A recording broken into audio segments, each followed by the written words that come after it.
सबसे fastest way क्या है पैसा ट्रैक करने का? उसको रोज़ एक अटैक आ ही जाता था ऑलमोस्ट, पहले 15-20 मिनट का। आज 7 से 10 दिन हो गए, not even a single attack. एक लेडी को अस्थमा था बचपन से, और बचपन से दवाइयाँ लेती थी। 20 दिन के अंदर हर अस्थमा इज़ गॉन, एंड बचपन से ली हुई दवाइयाँ, शी इज़ 50 एंड बचपन से ली हुई दवाइयाँ इज़ गॉन। एक माइंडसेट शिफ्ट जो हर बिजनेस को 0 से करोड़ तक लेके जा सकता है। Hey everyone, welcome to the Saurabh Verma show. अगर आप स्ट्रेस में रहते हो, अगर आप 9 to 5 जॉब करते हो, अगर आप एक बिजनेस ओनर हो या एंटरप्रेन्योर हो, ओके, या फिर आपको एक NLP और मैनिफेस्टेशन कोच बनना है, this is gonna be the best podcast जो आपने अभी तक देखा होगा, क्योंकि हमने इनवाइट करा है कोच BSR जी को, and he is one of the leading trainer in NLP and manifestation. अगर आप तब भी मनी मैनिफेस्ट नहीं कर पा रहे हो, मनी अट्रैक्ट नहीं कर पा रहे हो, तो हमारे साथ एंड तक बने रहिए, because this is gonna be the best for you.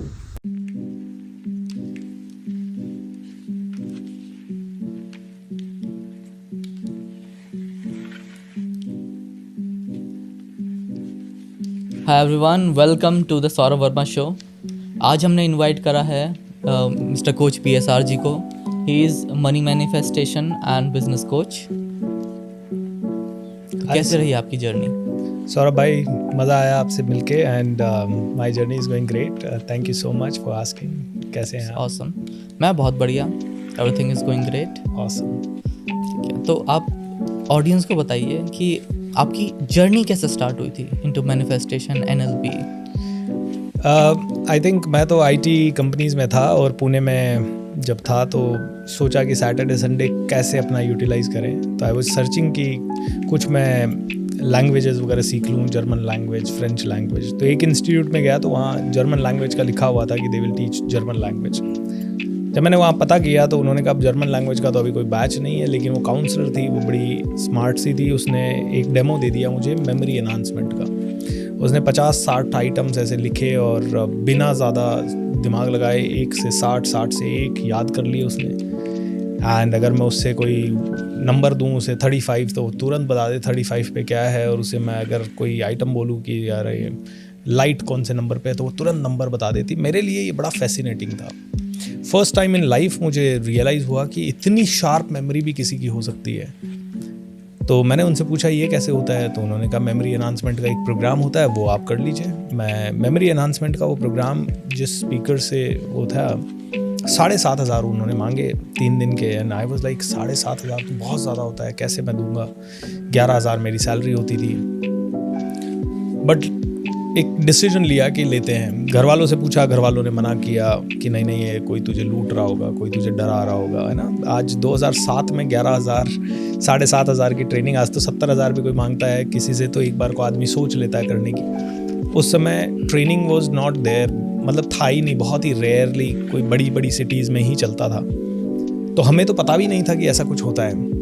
But मैंने वो डिसीजन लिया 7,500 देने का। आई डोंट नो कैसे मैं ले पाया वो डिसीजन, बट अंदर से एक थॉट आया कि अगर ये चीज़ मैंने सीख ली और मैंने अपने भाई बहन को भी सिखा दी, तो हमारे घर परिवार में एटलीस्ट हम लोग थोड़ा सा आगे बढ़ पाएंगे। ऐसा आया। मेरा हमेशा से एक थॉट रहा है कि बड़ी पिक्चर देखना है, फ्यूचर की पिक्चर देखनी है। प्रेजेंट तो हमेशा सबके लिए डिफिकल्ट रहता है सौरभ भाई। प्रेजेंट में हर कोई लोन में है, हर किसी के पास पैसों की प्रॉब्लम है, हर किसी के पास चैलेंजेस हैं। तो मेरे पास भी उस समय चैलेंजेस थे, पता नहीं, लेकिन डिसीजन लेते समय एक थॉट आया कि हाँ, let's think about the future. और जब फ्यूचर का देखा, बहुत दूर का देखा, बहुत दूर का सोचा, वो डिसीजन ले लिया। एंड वो ट्रेनर काफ़ी इंटरेस्टिंग थे। He was teaching with lot of energy, और जो मेरे को उन्होंने सिखाया 3 दिन के अंदर, तो मेरे अंदर आ गया वो। मैंने भी दिन रात प्रैक्टिस की, क्योंकि मेरे लिए 7,500 बहुत बड़ा अमाउंट था। तो मैं यहाँ पे लोगों को कहता हूँ कि जहाँ पे आपका पैसा लग जाता है, या जहाँ पे ऐसी चीज़ लग जाती है जहाँ खोने का डर ज़्यादा बढ़ जाता है, तो आदमी बहुत ज़्यादा मेहनत करने लग जाता है। तो I started working very hard, and 3-4 दिन के अंदर तो मैं भी वो चीज़ करने लग गया। तो मेरा ट्रेनिंग में फेथ आया, मेरे को एक बिलीफ आ गया, कोई भी कमज़ोर नहीं होता और कोई भी ताकतवर नहीं होता इस दुनिया में। हर आदमी या तो ट्रेंड है या अनट्रेंड है। कोई आदमी 100 लोगों से लड़ लेता है, कमांडो होता है, 1000 लोगों से भी लड़ लेगा शायद, लेकिन जो अनट्रेंड है वो एक आदमी से भी नहीं लड़ सकता। ये तो है। सो आई थिंक ट्रेनिंग की पावर मेरे को समझ में आई, एंड देन मैंने पब्लिक स्पीकिंग सीखा। अगेन 1.5 महीने में I was really good speaker at मुझे बड़ा मज़ा आया, मुझे बहुत कॉम्प्लीमेंट्स मिलने लगे। फिर मैंने NLP सीखा, फिर मैंने मैनिफेस्टेशन सीखा। हर चीज़ एक के बाद एक सीखता गया और हर चीज़ मेरे को रियलाइज़ हुआ कि जितनी भी चीज़ें मार्केट में चल रही है, जितने भी टैलेंटेड लोग हमें मार्केट में दिखाई दे रहे हैं, उस कला को आप सीखना शुरू कर दो। 3 महीने, 4 महीने, 6 महीने प्रैक्टिस करो, मैक्सिमम 3 से 6 महीने में आप उसी लेवल पे आ जाओगे। तो जितने भी लोग इस ऑडियो को सुन रहे हैं, पॉडकास्ट को सुन रहे हैं, मैं उनको यही कहूँगा कि आपकी ज़िंदगी में आपको पैसा चाहिए ना, तो ऐसे इंसान को पकड़ो जो पैसा बहुत कमा रहा है, वो जो कर रहा है उससे सीख लो और 3 से 6 महीने प्रैक्टिस करो। आई एम श्योर 3 से 6 महीने के बाद आपकी शुरुआत, हो सकता है उसकी शुरुआत करोड़ों पे हो चुकी है अभी, लेकिन उसकी भी शुरुआत जो थी ना, आपको लगता है कि वो अभी करोड़ों पे पहुंच चुका है, लेकिन उसकी भी शुरुआत आप जैसी ही थी, 500 रुपये, 1000 रुपये, 5000 रुपये, 10,000 रुपये से, और यहीं से शुरुआत होते होते आदमी फिर आगे पहुंच जाता है। तो ऐसे लोगों को कहाँ ढूंढना चाहिए? इंटरनेट पे आज तो हर आदमी, आई वुड से हर चीज़ के कोचेज़ हैं। लोगों को कोचिंग में आजकल ऐसा लगता है कि कोचेज़ ने बिज़नेस बना लिया है, पैसा कमा रहे हैं कोचेज़, बिल्कुल कमा रहे हैं। लेकिन अगर आप मेरी ही जर्नी देखोगे तो आज तक 1 करोड़ लोगों ने मुझे सुना है लाइव आके, उससे भी ज़्यादा ही लोगों ने सुना होगा। यूट्यूब वीडियो वगैरह की बात करें तो करीब 15 करोड़ 20 करोड़ लोगों ने सुना होगा। और इन 15-20 करोड़ लोगों में से, या इन 1 करोड़ लोगों में से जिन्होंने एक्टिवली मेरे वेबिनार अटेंड किए हैं, इनमें से पता नहीं कितने ही लाखों लोगों की फाइनेंशियल स्ट्रेंथ बढ़ी है, कितनों की बीमारियां छूटी है, कितनों की हेल्थ अच्छी हुई है, कितनों के रिलेशनशिप्स अच्छे हुए हैं। मतलब अगर मैं कहूँ 1% भी रेशो है ना, तो लाख लोगों की ज़िंदगियां पूरी तरह से टर्न अराउंड हुई है। इतने लोगों की ज़िंदगी, और लाख लोगों की ज़िंदगी, अगर लाख लोगों को एक कंपनी कार बेचती है तो कार बेचने वाली कंपनी तो हज़ारों करोड़ पे पहुंच जाती है। हम लोग तो हज़ारों करोड़ तो नहीं पहुंचे कम से कम। एंड मैं इतना ही कहता हूँ कि यार ट्रेनर कितना कमा लेगा? अगर आपका कोई भी कोर्स होता है तो कोई ट्रेनर 50,000 चार्ज करता होगा, कोई कोच 10,000 चार्ज करता होगा, कोई 5 लाख चार्ज करता होगा, लेकिन बदले में जो लोग कमाते हैं, जैसे मेरे ट्रेनर से मुझसे कितना चार्ज किया होगा? आज तक मैंने कुल मिला के जो शुरुआती अर्निंग थी, वो शुरुआती इन्वेस्टमेंट 50,000 1 लाख का ही था। फिर तो बाद में कमाते गए और फिर वो हमें भी लगता गया और महंगी कोचिंग ले लें, अरे ये तो इन्वेस्टमेंट है, ये तो इन्वेस्टमेंट। लेकिन शुरुआत में कितना, लाख रुपया, 50,000 रुपया, 7,500 मेमोरी का दिया, 7,500 रुपये पब्लिक स्पीकिंग का दिया, 7-8 हज़ार रुपये और किसी चीज़ का दिया होगा, मैनिफेस्टेशन वगैरह का। तो शुरुआती investment was very little, and उससे अभी तक 100 करोड़ से ज़्यादा अगर हमने कमाए हैं या और भी ज़्यादा कमाए हैं, तो आई थिंक, और आने वाले अभी तो 50 साल की जर्नी बाकी है। So how much more? So I think लोगों को ये समझना चाहिए कि इन्वेस्टमेंट के बिना रिटर्न्स नहीं है, और सबसे ज़्यादा बड़ा इन्वेस्टमेंट ब्रेन में होना चाहिए, बिकॉज ब्रेन अल्टीमेट है। ये आपको राष्ट्रपति बना सकता है, प्रधानमंत्री बना सकता है, CEO बना सकता है, बिजनेस टाइकून बना सकता है। It can make you anybody a celebrity और a legend in any field. तो ब्रेन से बड़ा इन्वेस्टमेंट कहीं और हो ही नहीं सकता। तो ये NLP क्या होता है? आपका ब्रेन में, मैंने कहा आप अच्छे लग रहे हो तो क्या हुआ होगा? ये अच्छे लग रहे हो, ये तो मैंने बोला। स्माइल आपके चेहरे पे क्यों आएगी? अगर मैंने किसी को कहा आप बहुत ही गंदे इंसान हो, तो कहा तो मैंने, उस इंसान ने ऐसा रिएक्ट क्यों किया, जैसे कि वो मुझ पे गाली देने चला, या मुझे गुस्सा करने चला, या मुझे मारने चला है? क्यों, ऐसा क्यों हुआ? क्योंकि घटना बाहर घटी। ओके, आप बाहर कोई भी इवेंट घटता है, कोई एक्सीडेंट हो गया, उस एक्सीडेंट का किसी के लिए सदमा हो जाता है कि मैं तो गाड़ी नहीं चलाऊंगा। कोई आदमी, ठीक है यार, रोज़ एक्सीडेंट होता रहता है। कोई आदमी एक्सीडेंट होते ही वहीं रुक के उसको देखने लग जाता है। कोई आदमी एक्सीडेंट होते ही किसी को मारने चला आता है कि जिसकी गलती है उसको मारो भाई। कोई आदमी एक्सीडेंट होते ही जिसको चोट लगी उसको बचाने चला आता है। अब घटना तो एक है, सबके ब्रेन में अलग अलग कम्युनिकेशन हुआ। ये अलग अलग कम्युनिकेशन कैसे हुआ? ये उनकी अंदर एक लैंग्वेज डेवलप हो गई, इतने सालों की थिंकिंग से, इतने साल जो देख रहे हैं वो उससे, इतने साल जो उन्होंने टीवी पे देखा है, घर वालों से सुना है, आसपास के इवेंट्स के बारे में सुना है, तो वो आदमी अपने ब्रेन के अंदर जो क्रिएट कर रहा है ना, that is actually the event. Event बाहर जो हुआ वो तो एक घटना है, लेकिन अंदर जो घटना घटी वो अलग है। अंदर की घटना है भागो, अंदर की घटना है मारो, अंदर की घटना है बचाओ, अंदर की घटना है देखो। अंदर जो कम्युनिकेशन हुआ लैंग्वेज का, वो कहलाता है न्यूरॉन्स ने, अंदर जो ब्रेन के अंदर न्यूरॉन्स है, उन्होंने एक दूसरे से किसी तरह का कनेक्शन डेवलप किया। सो ये न्यूरॉन्स किस भाषा में बात कर रहे हैं अंदर, इसको बोलते हैं लैंग्वेज। सो न्यूरो लिंग्विस्टिक। और ये है प्री प्रोग्राम्ड कि भाई किसी चीज़ को, घटना को देख के कोई आदमी भागने लगा, तो वो भागने क्यों लगा? क्योंकि उसके पास्ट के ऐसे इंसिडेंट्स या ऐसे पैटर्न्स हैं, ऐसे प्रोग्राम्स पड़े हैं अंदर जो उसे कहते हैं तुरंत भाग जाओ यहाँ से, तो वो भागने लग जाता है। किसी किसी के प्रोग्राम कहते हैं यहाँ पे बस खड़े रह के देखो यार, मज़ा आ रहा है, तमाशा अच्छा है। तो उसके पैटर्न्स ने अलग अलग तरह से काम करना शुरू किया। तो ब्रेन कैसे एक दूसरे से कम्युनिकेट करता है, ब्रेन सेल, इसी पैटर्न को एनालिसिस करने की लैंग्वेज को कहते हैं न्यूरो लिंग्विस्टिक प्रोग्रामिंग। जैसे कि अगर मैं आपसे पूछूं 90% लोग पैसा कमाना चाहते हैं, लेकिन उनके पैसों के प्रोग्राम्स क्या हैं? पैसा कमाने वाला बुरा है, पैसे वाले के बच्चे बिगड़ जाते हैं, पैसा बहुत मुश्किल से आता है, पैसा कमाने के लिए बहुत पापड़ बेलने पड़ते हैं, पैसा आ तो जाता है लेकिन अपने दूर हो जाते हैं। ये तो मिथ्स है। जब भी कोई इंसान, मैं कल ही सेल्स का प्रोग्राम था मेरा 3 दिन का यहाँ पे, और हर आदमी कहता है सर ये तो इनक्रेडिबल है। तो मैंने कहा करके बताओ।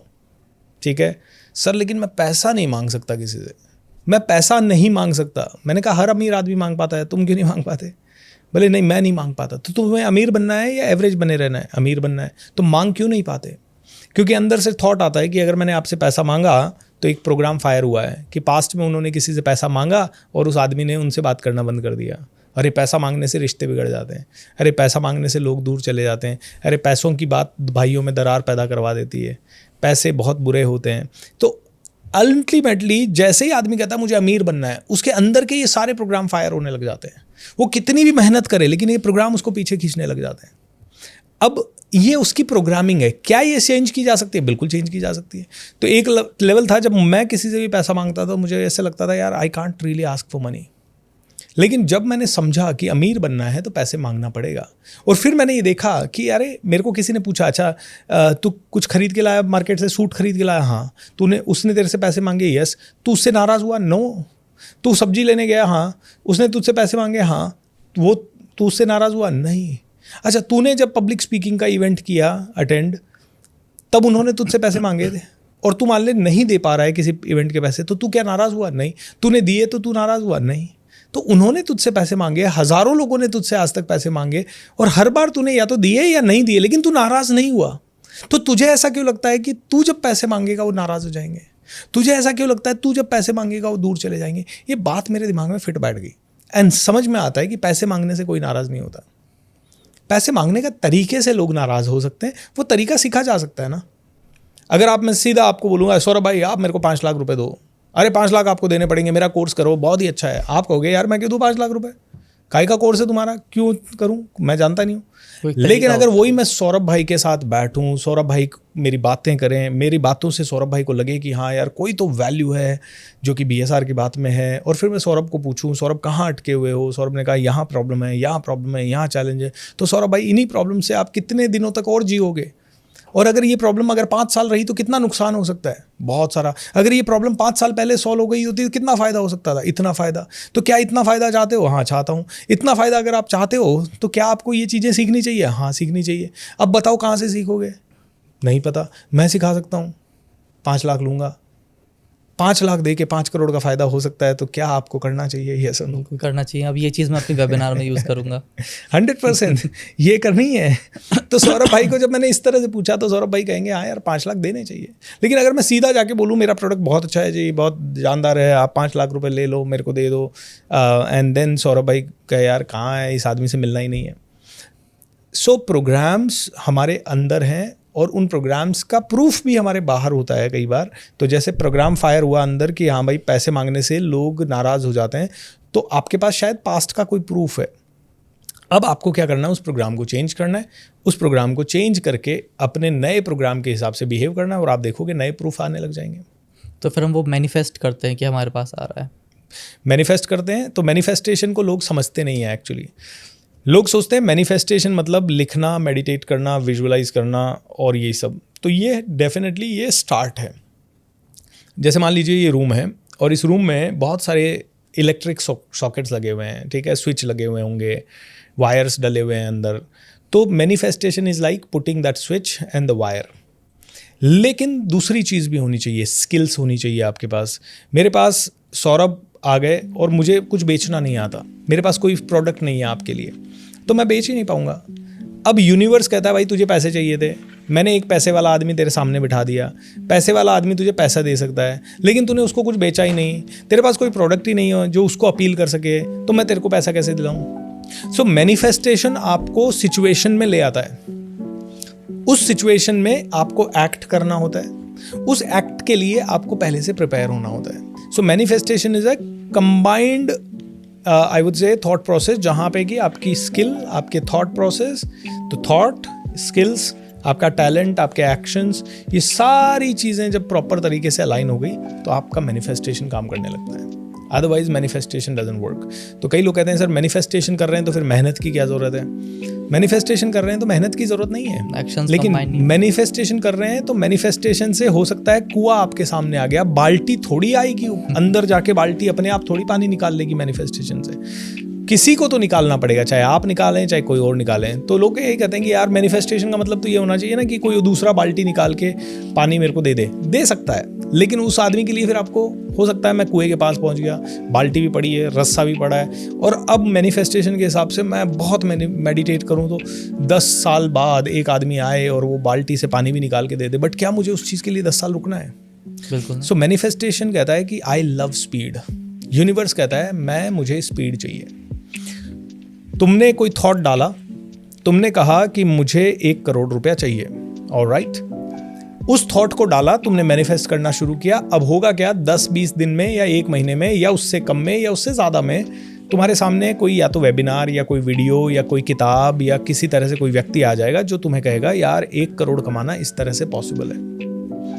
जब वो आया तो तुम्हें हाथों हाथ उस पर स्पीड से काम करना है। कैसे काम करना है? तुम्हें देखना है कि कैसे 1 करोड़ कमाए जाते हैं। इस पूरी प्रोसेस को मैं 3 दिन में चाट लूँ, पढ़ लूँ, समझ लूँ, देख लूँ। आप अगले 3 दिन में वो प्रोसेस चाटोगे, पढ़ोगे, समझोगे एंड देखोगे, और देखने के बाद अगले 3 दिन में अगर आपको लगता है उस पर एक्शन लेना है तो एक्शन लोगे।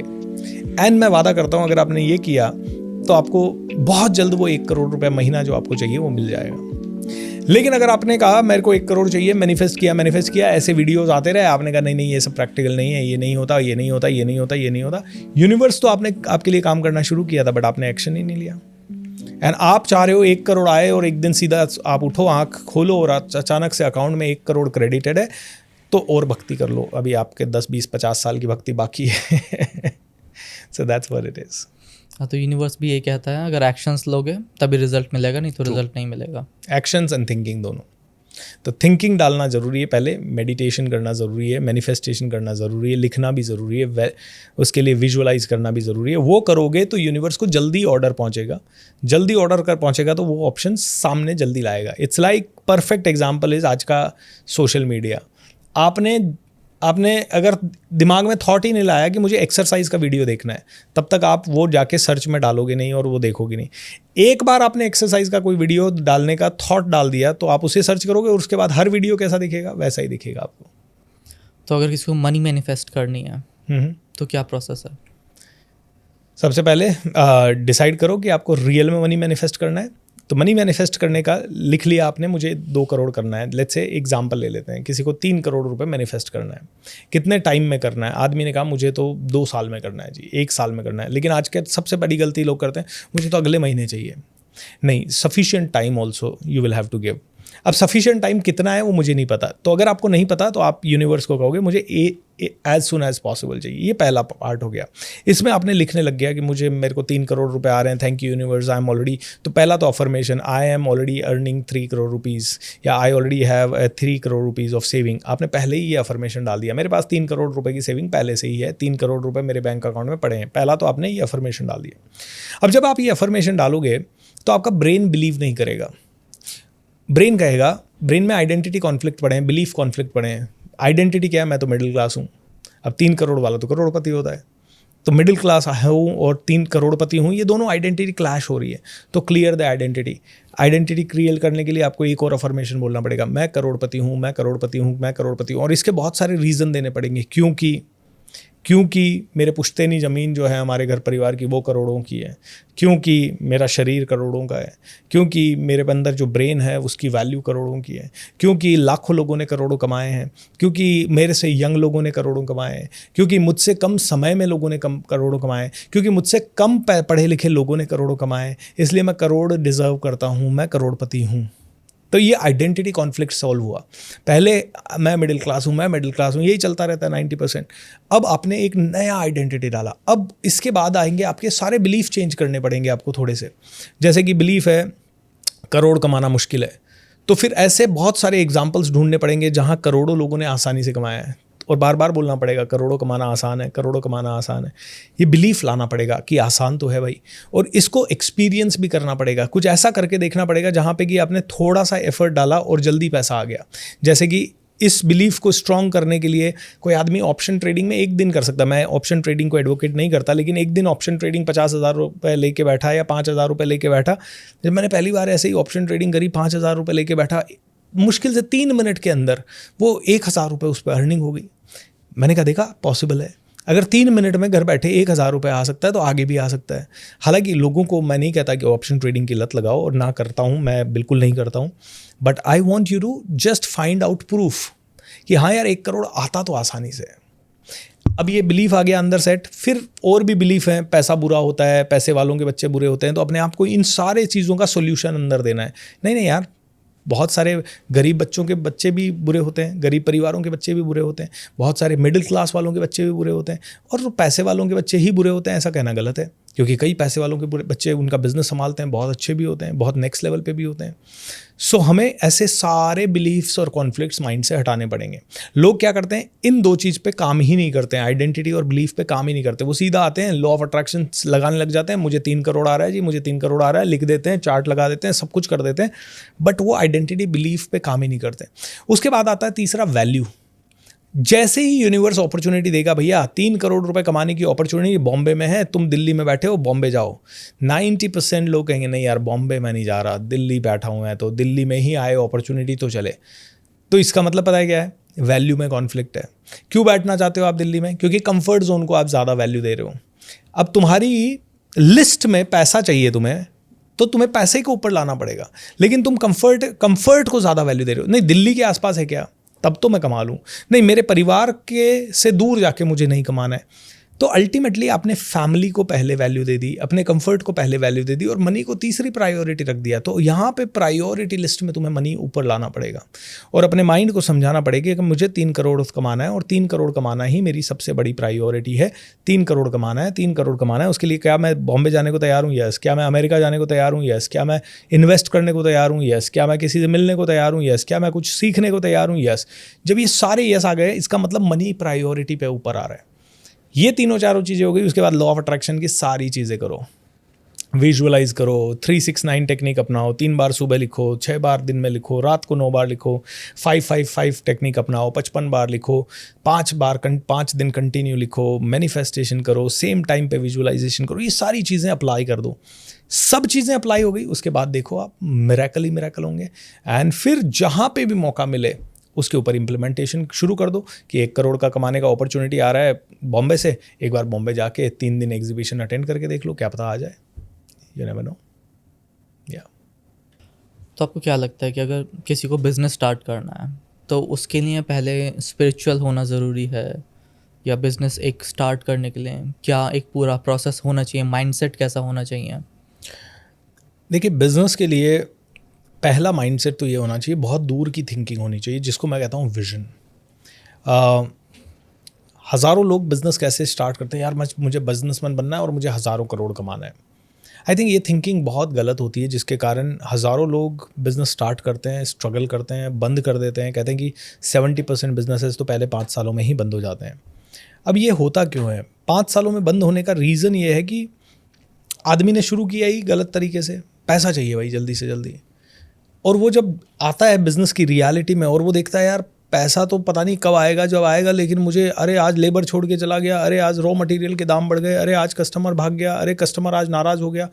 वो जब ये फायर फाइटिंग के अंदर जाता है तब उसको रियलाइज़ होता है कि इट्स नॉट दैट ईजी। तो यहाँ पे कौन से आदमी बहुत मज़े से इसको कर पाते हैं? वो आदमी इसको मज़े से कर पाते हैं जो आदमी इसको मज़े से कर पाते हैं जो अचानक से देखते हैं कि यार मेरा तो ये पैशन है, मुझे मुझे ये एक पर्टिकुलर प्रॉब्लम सॉल्व करनी है। मुझे मज़ा आता है कि लोगों को आज है ना घर का खाना नहीं मिल रहा, तो मैं चाहता हूँ कि मैं ऐसा टिफ़िन सेंटर बनाऊँ कि बस लोगों को घर का खाना पहुँच जाए। मैं ऐसा कोई रेस्टोरेंट खोलूँ कि लोगों को घर का खाना पहुँच जाए, वो भी कम से कम समय में पहुँच जाए। आज लोग बाहर ट्रैवल करते हैं, लोगों की सबसे बड़ी समस्या मान लीजिए है कि यार उनको जगह जगह पे साफ़ सफाई वाले मान लो रुकने की जगह नहीं मिलती, होटल नहीं मिलती। तो मैं क्यों ना ऐसा कम पैसे में, क्योंकि सारी होटल्स 5,000 10,000 रुपए के एक रात के कमरे हैं, क्या मैं ऐसा कुछ कर सकता हूँ कि साफ़ सुथरे घर जैसे कमरे बिल्कुल ट्रस्टवर्दी दामों पे लोगों को मिल सके 1,000-1,200 रुपये में, and people can really enjoy. तो अगर आदमी ऐसे सॉल्यूशन ढूंढता है और उस सॉल्यूशन के ऊपर काम करता है तो फिर एयरबीएनबी बन जाता है। वो सॉल्यूशन पे अगर आदमी काम करता है तो फिर धीरे धीरे ओयो रूम्स बन जाते हैं, धीरे धीरे हल्दीराम बन जाता है, धीरे धीरे बड़ी बड़ी ब्रांड्स बन जाती है जैसे मैकडोनल्ड्स एंड ऑल। तो लोगों को जब अच्छा लगता है कि मुझे किसी की प्रॉब्लम सॉल्व करनी है, then I think they should get into the business. And उसके बाद उसमें भी they should have a proper, I think दूसरी चीज़ मुझे जो लगता है, लैक ऑफ रिसर्च। लोग रिसर्च करते ही नहीं है बिजनेस में। बिजनेस करना है, कौन सा बिजनेस करना है भाई? मैं दुकान लूँगा, साड़ी की दुकान खोल दूंगा, या मैं क्या करूँगा, मेरे माइंड में है सैलून खोलना, मैं जल्दी से आऊँगा, एक सैलून का कोर्स करूँगा, सैलून खोल दूंगा। आज मुझे ट्रेनर बनना है, मैं ट्रेनर बन के बहुत सारे लोग फेमस हो जाते हैं जल्दी से जल्दी, पॉडकास्ट वगैरह करते हैं, मैं भी जल्दी से ये कर लूँगा। आपने रिसर्च कहाँ की? आपने रिसर्च कब की? रिसर्च किया तो आपने उसका प्रॉपर ट्रेनिंग लिया क्या? मैं कहता हूँ जो भी बिजनेस करें उसका प्रॉपर ट्रेनिंग लीजिए। अगर आपको प्रॉपर ट्रेनिंग कहीं पे अवेलेबल नहीं है तो आप पहले 1-2 साल 3 साल जॉब कीजिए उस इंडस्ट्री में। एंड जॉब भी जब करें तो एक बिजनेस माइंडसेट से कीजिए कि मेरा मेंटालिटी बिजनेस का मेंटालिटी है, मुझे बिजनेस माइंडसेट के साथ जॉब करनी है, जहाँ पे कि मैं सोचूं कि ये करूँगा, ये नहीं करूँगा, इतना करूँगा, इतना नहीं करूँगा। दोस्तों, जब ये सारी चीज़ें जब आप करते हैं तब I think then your way forward gets ready. उसके बाद आता है प्लानिंग। जापानीज़ लोगों की सबसे इंटरेस्टिंग बात, वो लोग अगर कोई भी बिज़नेस करना चाहते हैं तो सबसे पहले वो दूर का सोचेंगे कि ये बिज़नेस 30, 40, 50 साल चलेगा कि नहीं चलेगा। चलेगा। दूसरी चीज़, फिर वो उस पर डीप रिसर्च करते हैं कि इंडिया में क्या चल रहा है, अमेरिका में क्या चल रहा है, बाकी के लोग कैसे कर रहे हैं, इसमें हमारे लोकल मार्केट क्या है, लोकल मार्केट का सर्वे क्या है। फिर उसके बाद वो उसमें प्लानिंग करते हैं। प्लानिंग का सबसे इंटरेस्टिंग एरिया है कि जब वो प्लानिंग करते हैं तो वो देखते हैं कि आज मैं जो प्लान कर रहा हूँ वो नॉर्मल सिचुएशन में कैसे होगा। अगर वो प्लान किसी गवर्नमेंट पॉलिसी के कारण, किसी सडन चीज़ के कारण अगर फेल होता है तो फिर क्या होगा सेकेंड टाइम पे, फिर थर्ड लेवल पे क्या होगा। तो plan A, plan B, plan C, plan D, 4 plan उनके पास होते हैं कि ये नहीं चला तो ये नहीं चला तो ये। और प्लान के अंदर भी फिर हर एक चीज़ का अलग अलग प्लान होता है। तो एक स्टैंडर्ड पर्सन जो IIM, हार्वर्ड या ऐसी जगह से पढ़ के आता है, मैंने उनको देखा है कि वो बिज़नेस शुरू करने से पहले अकेले ही बैठ के लैपटॉप पे 2-3 साल कुछ ना कुछ कर रहे होते हैं, ज़्यादा फिर वो पहला आदमी हायर करते हैं या पहला को-फाउंडर लेते हैं और फिर वो दोनों मिलके जगलिंग करते रहते हैं। फिर वो एक्सटर्नल एजेंसियों को लगाते हैं, उनसे सारा डेटा निकालते हैं, फिर वो डेटा वगैरह का एनालिसिस करते हैं, डेटा क्रंचिंग करते हैं। फाइनली जब वो श्योर हो जाते हैं कि ये ही चलेगा, ये नहीं चलेगा, तब जाके वो 1.5-2 साल बाद अपना पहला लॉन्चिंग करते हैं। बट इतना थोड़ा लेट नहीं हो जाता कि 1.5-2 साल आपने सिर्फ एक रिसर्च पार्ट में लगा दिया, या फिर आप उस चीज़ को स्टडी कर रहे हो, उसके बाद आपने करा, हो सकता है तब तक कोई और सेम प्रॉब्लम का सॉल्यूशन ले आए, मार्केट में कोई सेम प्रोडक्ट आ जाए। बिल्कुल लेट हो सकता है, लेकिन एक बात बताइए, हज़ारों लाखों बिजनेसमैन जो बिज़नेस करने की प्रोसेस में आगे जाके अटक जाते हैं, और आगे जाके क्या होने वाला है वो भी देखो। मान लो आपने आज अंधाधुंध शुरू कर दिया, बिना रिसर्च के, बिना प्लानिंग के, बिना किसी चीज़ के शुरू कर दिया। एक लेवल पे आप आ गए, एक लेवल पे आप आ गए जहाँ तक आपका 20 लाख रुपए खर्च हो गया है, ऑलराइट, और आपके 3 साल भी चले गए। अब मुझे बताइए, उस आदमी को अब जाके पता चलता है कि यार ये बिज़नेस तो 1 साल बाद काम ही नहीं करेगा। अब कितने % चांस है कि वो बिज़नेस में सफल हो पाएगा? कितने % चांस है कि वो नया बिज़नेस खोल पाएगा? कितने % चांस है कि उसके अंदर वही सेम एनर्जी बाकी रहेगी? 20 लाख रुपए जा चुके हैं, 3 साल का समय जा चुका है। पहले वाले प्रोसेस में एटलीस्ट 20 लाख तो नहीं गए, पहले वाली प्रोसेस में 2 साल ही गए। एंड अब 2 साल के बाद वो 1000% श्योर है कि ये बिज़नेस चलेगा या नहीं चलेगा। एंड जब 1000% आदमी श्योर है, क्योंकि 99% ये होता है कि जब आदमी 1-1.5-2 साल लगा लेता है, तो फिर वो इतनी श्योरिटी उसको हो जाती है कि फिर वो जानता है कि मैं कर ही लूँगा। जैसे मैं अब अगर मेरा एग्जांपल दूँ तो 2008 में मुझे समझ में आ गया था कि मुझे ट्रेनिंग में आना है, बट 2008 और 9 2 साल मैंने पूरा एक ट्रेनर्स को स्टडी किया, इंटरनेशनली क्या होता है, नेशनली क्या होता है, मेरे ट्रेनर्स को क्या दिक्कतें आ रही है, लोग कैसे लाते हैं, क्या चैलेंजेस आते हैं। और एक लेवल पे एक कॉन्फिडेंस इतना सा आ पाया 2 साल के बाद कि यार ये लॉन्ग टर्म का बिजनेस है, नंबर 1। दूसरी चीज़ समझ में आई कि हाँ, जितना मैंने अपने ट्रेनर्स को करते देखा है उतना मैं कर सकता हूँ, नंबर 2। नंबर 3 मैंने ये रियलाइज़ किया कि और कुछ भी नहीं हुआ तो नौकरी जितना पैसा तो कमा ही लेंगे। और उसमें मैंने फिर प्लान ए कि अंग्रेज़ी पढ़ा लेंगे, प्लान बी कॉर्पोरेट ट्रेनिंग कर लेंगे, प्लान सी अपना खुद का कोई इंस्टीट्यूट खोल के खुद के प्रोग्राम ऑर्गेनाइज कर लेंगे, and plan D 1-to-1 coaching कर लेंगे। 4 प्लान के साथ मैं उतरा था। And let me B very honest, जब मैंने शुरू किया तो अंग्रेज़ी पढ़ाने से और पर्सनैलिटी डेवलपमेंट के सेंटर से शुरू किया। जब ये दोनों चीज़ें मैंने करने लगा तो देखा कि ये इनफ नहीं है, तो साथ में फिर कॉर्पोरेट ट्रेनिंग भी किया, साथ में 1-to-1 कोचिंग भी किया, साथ में अपने प्रोग्राम भी ऑर्गेनाइज करना शुरू किया। तो चारों प्लान्स एक साथ एग्जीक्यूट किए। आई कुड इंश्योर कि एक तो मैं ज़िंदगी भर इसी में रहूँ, एंड आई कुड इंश्योर कि I will be able to survive. अभी कई नए ट्रेनर्स आते हैं, वो हमें देखते हैं और कहते हैं कि यार तुरंत ट्रेनिंग में, वो आते हैं, उतरते हैं, जल्दी से जल्दी आ जाते हैं, फटाफट करने लगते हैं। 6 महीने के अंदर मान लो हमारी फ़ीस है 2 लाख रुपए, 3 लाख रुपए, जो भी उन्होंने दी वो दी, 3-4-5 लाख रुपए और उनके खर्च होते हैं प्रोसेस में, और जैसे 7 लाख 8 लाख खर्च हो गए वो अटक जाते हैं, क्योंकि अब उनको घर से भी पैसा नहीं मिल रहा, नया इन्वेस्टमेंट भी वो नहीं ला पा रहे, एंड अब उनको हर चीज़ का पैसा जब लग रहा है तो they really struggle. 80% people are not able to move ahead. कोई 4 साल से ट्रेनर बनने की कोचिंग ले रहा है, कोई 6 साल से ले रहा है, लेकिन एक लेवल के बाद उनका हौसला पस्त हो जाता है, because they do not do this exercise. अधिकांश बिजनेसमैन, चाहे वो कपड़े के बिजनेसमैन हों, चाहे रेस्टोरेंट खोलने वाले हों, चाहे वो ऑनलाइन बिजनेस करने वाले हों, यूट्यूब चैनल चलाने वाले लोग हों, हर चीज़ में उनके साथ यही होता है। जल्दी जल्दी कोशिश करते हैं, 1-1.5 साल तक करते हैं, 1-1.5 साल में टाइम भी चला गया, पैसा भी चला गया, now they don't know what to do. I think उससे बेटर है सिस्टमैटिक रिसर्च। हर जगह 2 साल ही लगेगा ये भी तो कोई श्योर नहीं है। कहीं पे एक ही महीने में रिसर्च पूरी हो सकती है, कहीं पे 3 महीने में हो सकती है। तो परफेक्शनिस्ट होना इम्पॉर्टेंट है? नहीं, परफेक्शनिस्ट होना इम्पॉर्टेंट नहीं है, स्टार्ट करना इम्पॉर्टेंट है, but start with real right choices. जैसे कि जब मैंने शुरू किया तो आई वॉज लाइक, जॉब के साथ साथ एक्सपेरिमेंट करो ना, इसमें कहते हैं साइड हसल करो। जॉब कर लिया आपने 9 to 6, शाम को आपको 2 घंटा मिल रहा है, सुबह 1-1.5 घंटा मिल रहा है। Side hustling is important. Side by side पहले कुछ शुरू करके देखो। तो ये उन लोगों के लिए चॉइस है जो जॉब में है। जो जॉब में नहीं है और स्कूल कॉलेज में है, वो पहले प्रॉपर ट्रेनिंग ले लो 1-2 साल की। अगर आपको रियल एस्टेट भी करना है तो किसी यूनिवर्सिटी वगैरह से, या किसी ट्रेनर के अंदर, या किसी रियल एस्टेट एंटरप्राइज के अंदर 1-1.5 साल 2 साल काम कर लो, ताकि आपको सब कुछ समझ में आ जाए उसका, and then you decide to start a business. That's what I want to say. और जो लोग ऑलरेडी बिजनेस में हैं वो तो काफ़ी कुछ जानते ही हैं, तो वो तो अपने डिसीजंस खुद ले सकते हैं। तो आप देख रहे होंगे कि अभी बहुत ज़्यादा मार्केट में स्ट्रेस बढ़ा हुआ है। जो 9 to 5 कर रहे हैं या जो बिज़नेस कर रहे हैं, उनको बहुत सारे स्ट्रेस है। तो इस चीज़ को कैसे कंट्रोल करें, अपने स्ट्रेस को कैसे कम करें? आई वुड से सबसे बड़ा किलर है आज की डेट में ये प्रोडक्टिविटी का, रिलेशनशिप्स का, बिजनेसेस का एंड पोटेंशियल का।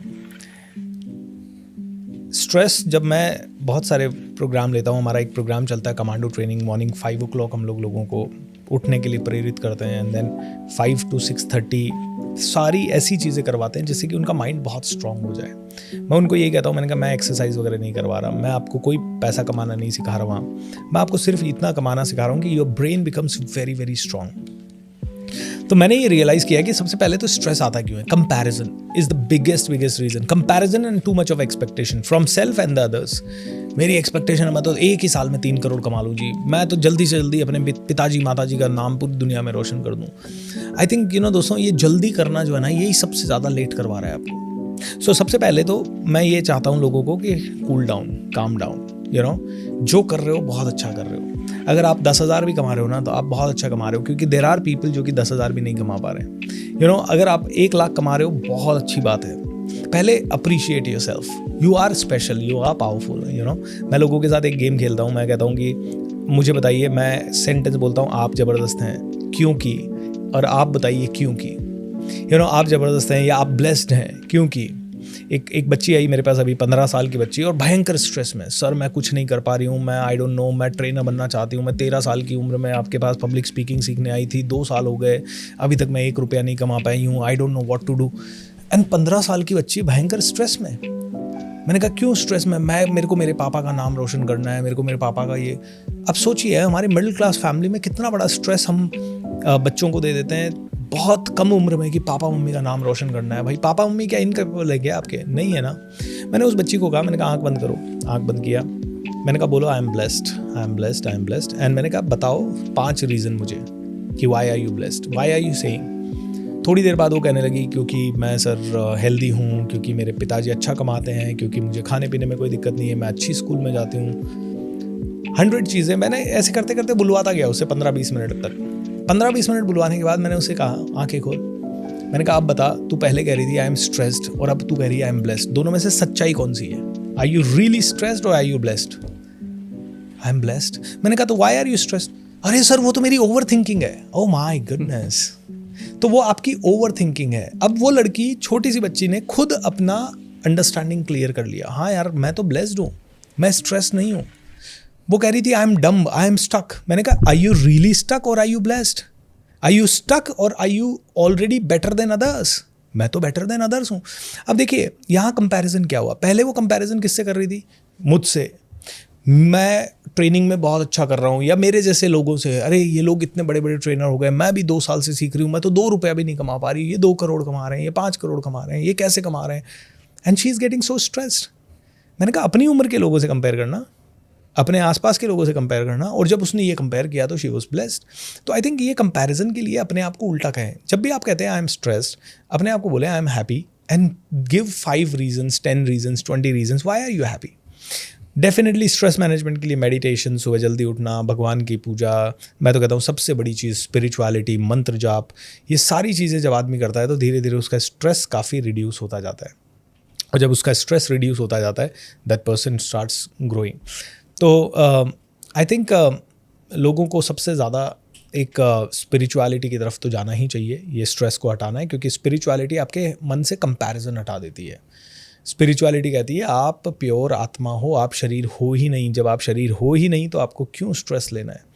एंड मैं कहूँगा फिर भी स्ट्रेस तो आएगा, क्योंकि आज लोगों के लिए ट्रैवल बढ़ चुका है, ऑफिस में कंपटीशन बढ़ चुका है, चकाचौंध बाहर बढ़ चुकी है, हर किसी को आईफोन ही चाहिए, हर किसी को बुगाटी चाहिए, फरारी चाहिए, सारी लग्जरी। आज मैं दिल्ली में कल आ रहा था, ऐड देख रहा था न्यूज़पेपर के अंदर, तो घरों के ऐड आ रखे थे, कोई 5 करोड़ का, कोई 15 करोड़ का, कोई 18 करोड़ का, कोई 25 करोड़ का। मैंने कहा एक नॉर्मल आदमी सोचेगा कैसे? उसको तो ये प्राइजेस देख के ही उसको भयंकर स्ट्रेस आता होगा। तो आई थिंक ये सारी चीज़ें डिस्ट्रैक्शंस हैं, और इन डिस्ट्रैक्शन से बचने के लिए you should really prepare yourself. तो स्ट्रेस मुझे कम आता है, पैसे कमाने का स्ट्रेस, क्योंकि मुझे पैसा कमाना आता है। तो मैं कहता हूँ ट्रेनिंग ले लो जल्दी से जल्दी, कई सारी चीज़ों की।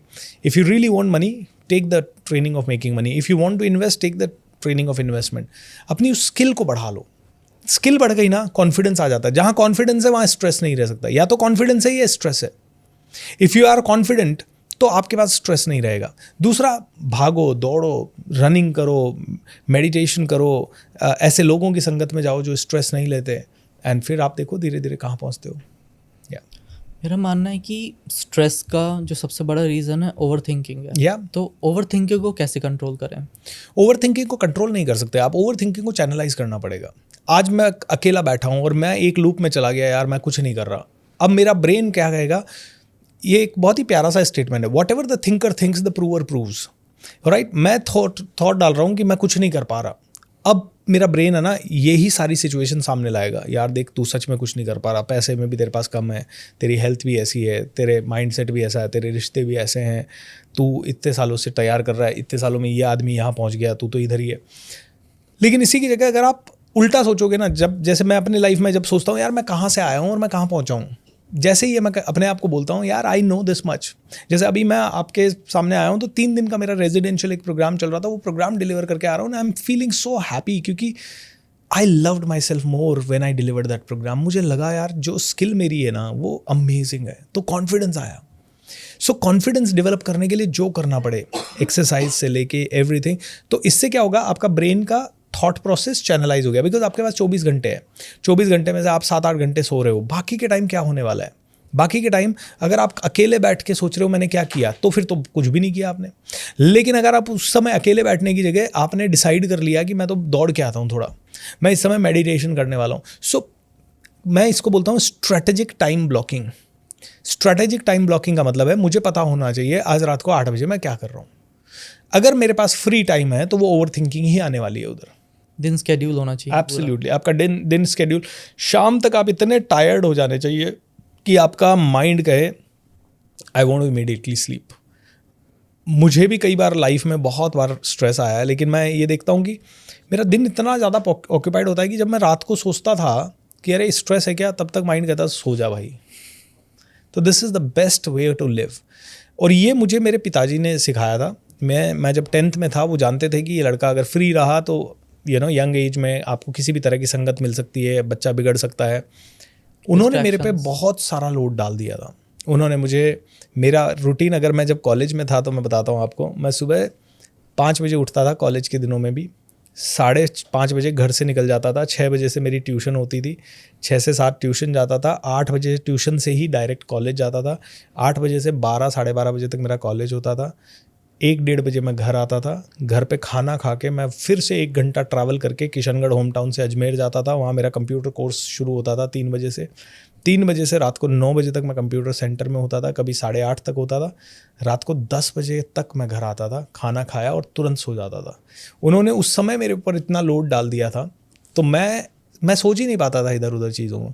और आज मुझे देख के कई लोग कहते हैं कि यार आप इतना हार्डवर्क करते हो। मेरे जीन्स में आ गया, वो मेरे जीन्स में आ गया। सुबह 5 बजे से रात को 12 बजे तक काम करना ही है। तो उसमें फिर पढ़ लो, लिख लो, ट्रैवल कर लो, मीटिंग कर लो, पॉडकास्ट कर लो, ट्रेनिंग कर लो, not a problem, everything happens.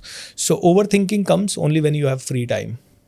Free time ही नहीं रहेगा तो ओवर थिंकिंग ही नहीं रहेगी। आजकल हम देख रहे हैं कि बहुत सारे लोगों को स्ट्रेस एंड एनजाइटी हो रहा है, ठीक है।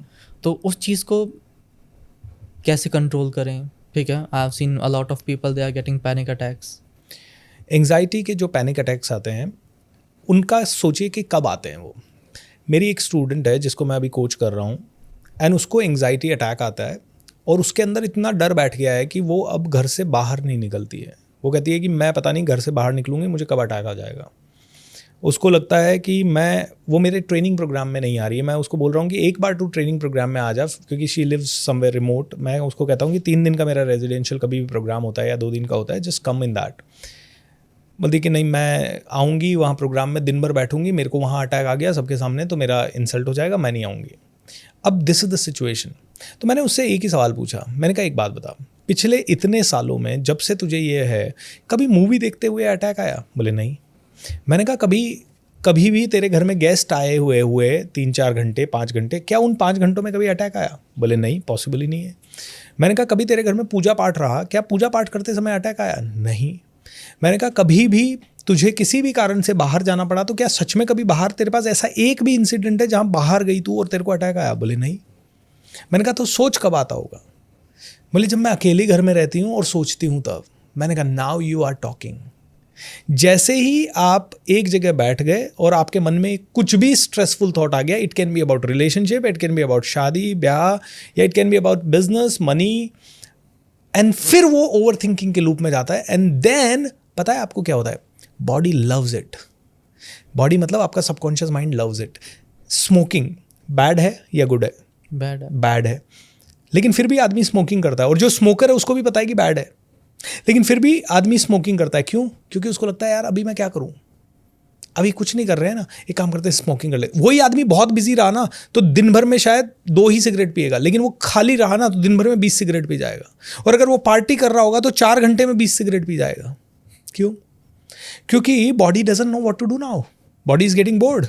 तो ऐसे ही आपका एंग्जाइटी अटैक के कारण जो हॉर्मोन्स बॉडी से रिलीज होते हैं, आपका माइंड कहता है यार I love this is amazing.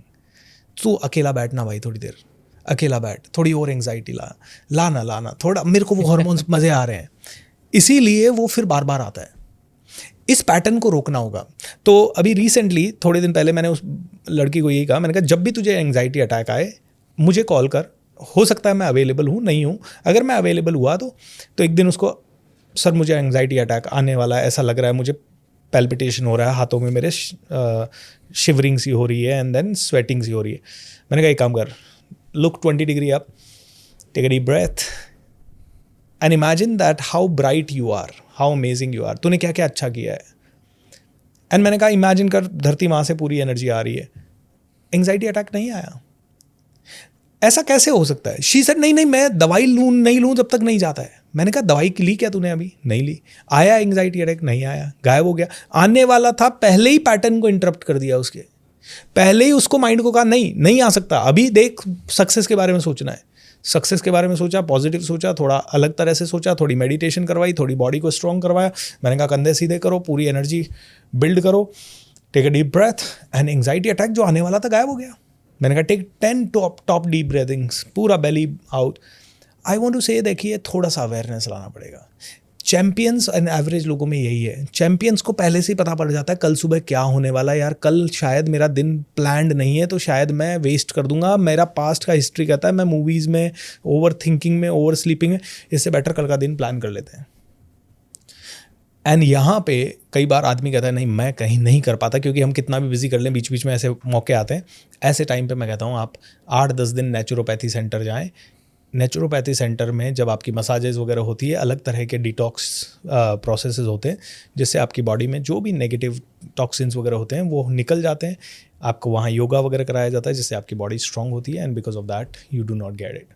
This girl is doing yoga for the last 7-8 days continuously, 1-1 घंटा, and she has not even, उसको रोज़ एक अटैक आ ही जाता था ऑलमोस्ट, पहले 15-20 मिनट का, आज 7 से 10 दिन हो गए not even a single attack.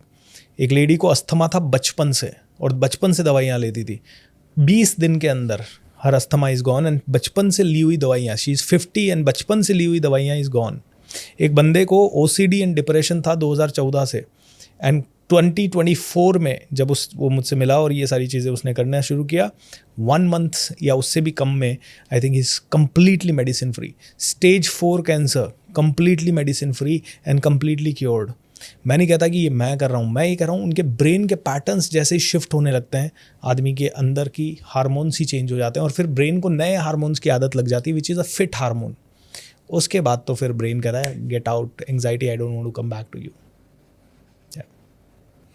तो चलिए रैपिड फायर राउंड करते हैं। जी डन।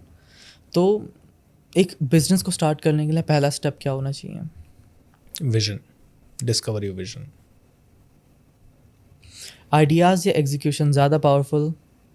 आइडियाज़ से कई गुना ज़्यादा पावरफुल एग्जीक्यूशन है, बट राइट आइडिया के साथ।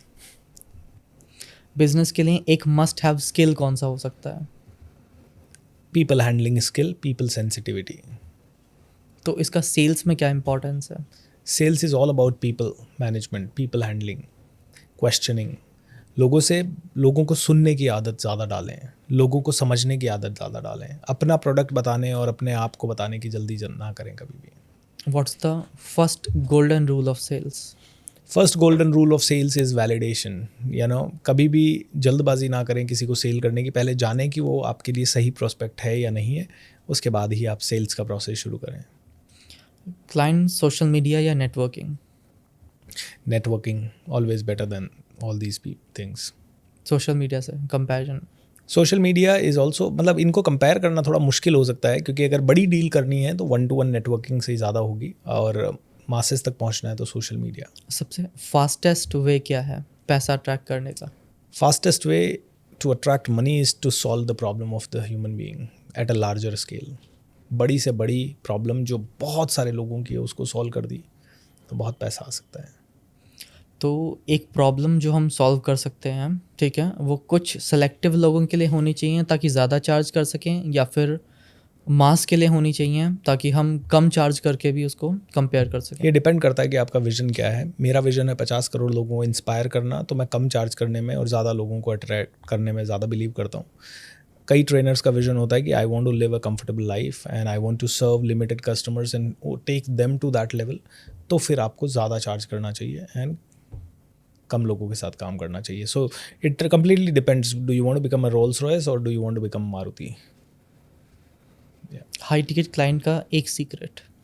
High ticket client trust base पे ही क्लोज होता है, and they are very powerful clients. मतलब मुझे लगता है they are self aware clients, तो वहाँ पे वो सेल्स की मेथड्स नहीं चलती जो कि नॉर्मल लोगों के साथ चलती है। वहाँ सीधा उनको ये बताना होता है कि तुम्हें ये पैसा देना है और इस पैसे से तुम्हें ये चीज़ें मिल सकती है एंड इस तरह से मिलेगी। Once they understand the process well, they are ready to pay. तो हाई टिकट प्रोडक्ट को कैसे डिस्क्राइब करते हो? हाई टिकट प्रोडक्ट हर इंडस्ट्री का अलग हो सकता है. अगर कार सेगमेंट में जाओ तो आप 50 लाख से ऊपर की कार हाई टिकट है, और अगर आप नॉर्मल शैम्पू साबुन बेचने वाली कंपनी में जा रहे हो तो हो सकता है आपका 2,000 रुपये का साबुन आपका कोई हाई टिकट हो.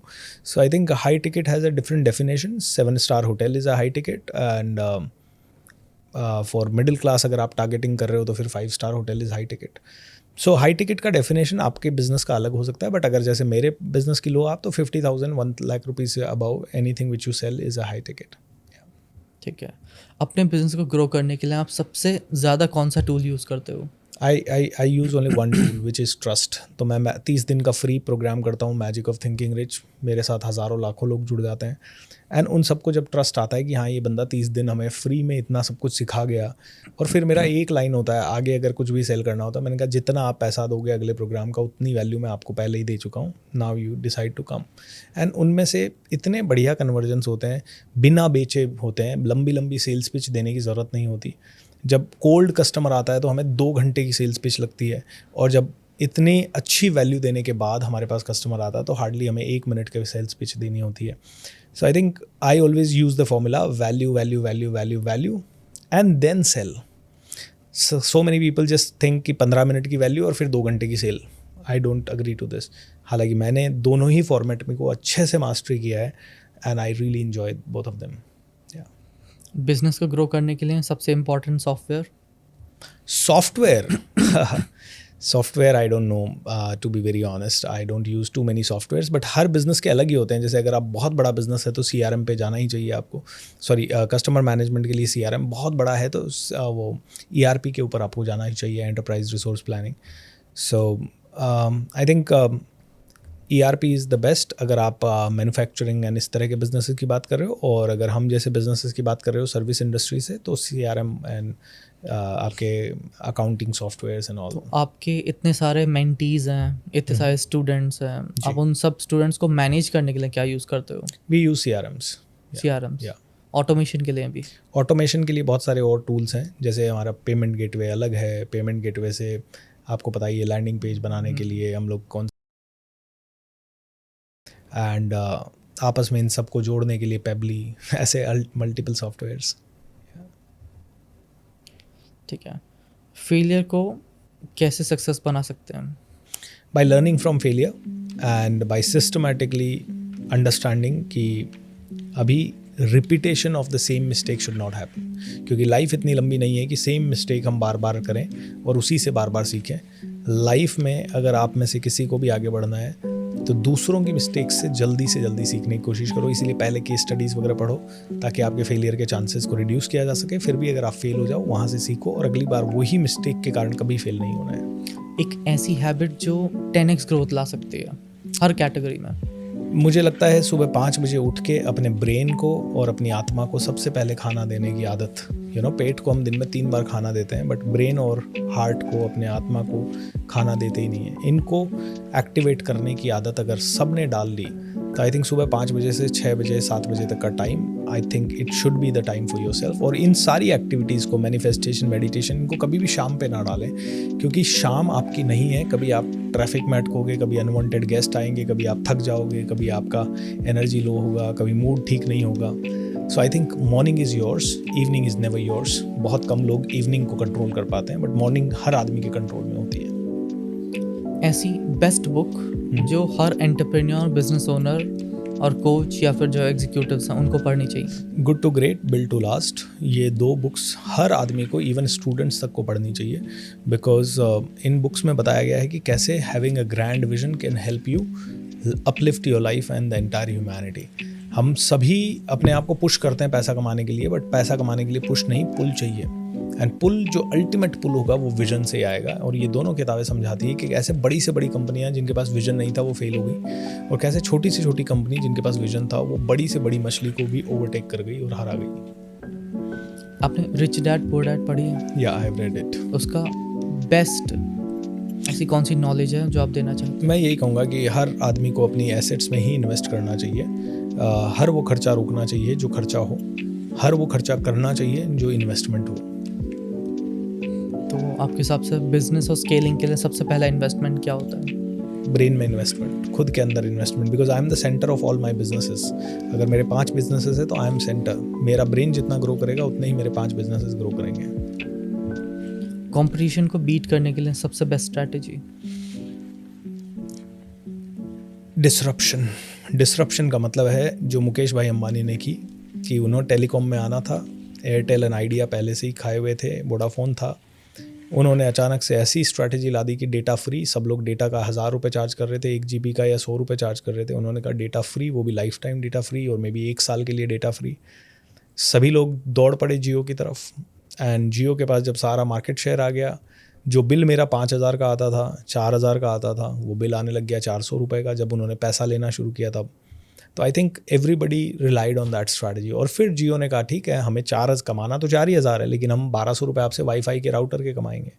सो वाईफाई भी आज वहाँ का रिलायंस का ही आ रहा है घर पे। Almost every place, every second place आपके पास फ़ोन जियो का है, वाईफाई जियो का है, एंड और भी ऐसी 4-5 चीज़ें, जियो हॉटस्टार है। तो आई थिंक ये है ना life time value of the customer. अगर आप देखो तो एप्पल के पास अगर एक कस्टमर चला गया और 1000 मतलब 1 लाख रुपए का फ़ोन लिया, जीवन भर में वो एप्पल को 50 लाख 1 करोड़ रुपए दे के जाता है।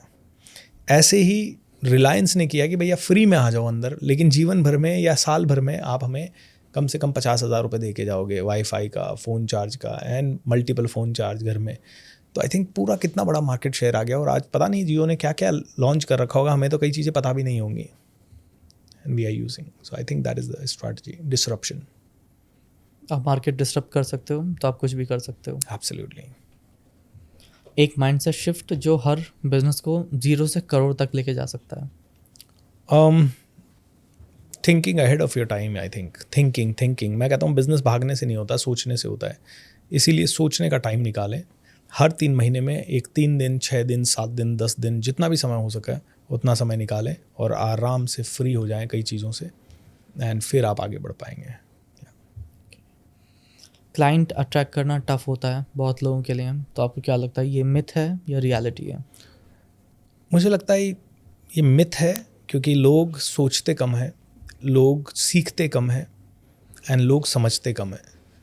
आज मुझे ऐसा लगता है कोई भी बिज़नेस बनाने के लिए, जब भी मैंने शुरू किया, मेरा बिज़नेस कोचिंग शुरू किया, तो पहले 10 कस्टमर थे मेरे पास, और उन 10 कस्टमर में हाईएस्ट वैल्यू डाली तो उन्हीं 10 ने मेरे को रेफरेंस दे के 100 कर दिए। जब मैं ऑनलाइन में गया तो जो मेरे पास शुरू में पहले वेबिनार में कस्टमर आए, वो जब हैप्पी हुए और उनके रिजल्ट आए तो धीरे धीरे लाखों लोग जुड़ते चले गए। तो I think that is the way.